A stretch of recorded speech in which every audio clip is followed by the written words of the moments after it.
Hi, my name is Zach, and this is my CS50 final submission, Social.Cine or Social.Cine. It's a movie-based social media platform I made using React, TypeScript, and Supabase to bridge the gap between film discovery and social interactions. For signing up, I use Supabase Auth to handle sessions securely.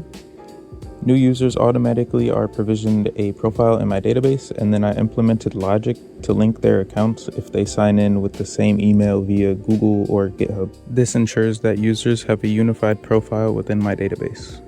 The home feed uses a snap-to-scroll container for a modern feel. On mobile, I developed a custom pinch-to-zoom logic using React gestures, and this allows users to pick up the image and inspect it with their 2 fingers on their phone. Clicking into a post brings us to the detailed view. Here I used relational joins to pull the post content, the author's profile, and associated movie data, as well as any comments or votes, aka likes or dislikes, made by the community.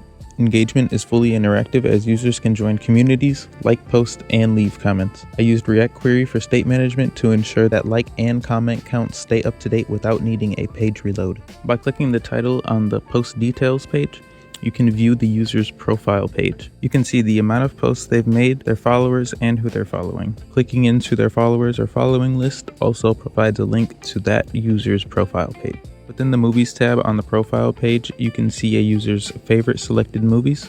Clicking a movie title will open the details of a movie, in which you can add it to your own favorite movie library. This is managed through a many-to-many junction table within my Supabase schema. The search page is integrated with the TMDB API, or the Movie Database API. When a user likes a movie here, my app performs an upsert, catching the movie's title and poster locally, so I can then reference it later without repeated API calls, also acting as a lightweight backup database for the movies. While on my own profile, I can view my favorited movies and edit my profile by adding a photo, changing my username, and/or changing my bio.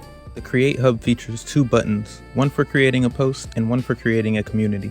Clicking links to the appropriate form, giving users the ability to create their own community for others to post in, or a post for others to see. Community creation allows for a banner, community title, and a set description, which can all be edited later by the owner of said community. The Create Post form requires a title and content, featuring a custom hashtag highlighter that identifies tags for future database indexing and search. Users can also include optional elements like a community association, a photo upload, or a linked movie. Selecting a movie brings up the search modal, which relates movie data and posts together within my database with join tables. Social.Cine is fully responsive thanks to Tailwind CSS. This project has been in the making and will continue to progress as I want to add a lot more features. If you liked and want to check out where it's at today, go to socialcine.vercel.app or check the description. This was Social.Cine for CS50. Thank you for watching.